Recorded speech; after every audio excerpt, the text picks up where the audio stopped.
ओ भैया, बोला की भैया. हो, इथं प्रकाश पारे कुठं राहतात? स्वतः प्रकाश पारे तुमच्या समोर आहे. बरं, घर कसं आहे तुमचं? घर? अहो काय बोलायला तुम्ही. घर नाही आमच्याकडे, स्वतःची 4 बंगले आणि 2 फार्म हाऊस आहेत.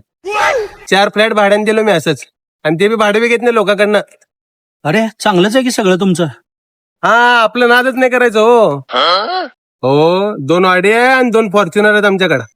आणि आमदार जे आहेत का ते आमचे पाहुणेच आहेत. एकदम भारीच आहे की भावा तुमचं सगळं मग. हा, आपलं नादच नाही करायचं. पण तुम्ही एवढी चौकशी का करायला लागला? काय नाही, घरकुल योजनेत तुझं नाव आलं होतं, त्याचं सर्वे करायला आलो होतो. तुझं तर सगळं भारीच दिसायला लागलाय, पण तुला आता घरकुल योजनेत घर द्यायचं का नाही याचा विचार करावा लागेल मला. हो दादा, आम्हाला लय फेकाफेकी करायचं सवय. हो दादा, मी स्वतः पत्र्याच्या घरात राहतो. काय पण करा प्लीज, तुमच्या पाया पडतो, माझं घर मंजूर करा मला. हा, मला वाटलं लग्नासाठी मुलीकडून चौकशी करायला आलेत का म्हणून एवढं फेकलो बाया मी. हो दादा, हे सगळं लय चांगलं आहे तुझं. मला करू नका. मला अजून कामं पडले तर. हो दादा, हो दादा, दादा, हो दादा. खत्म.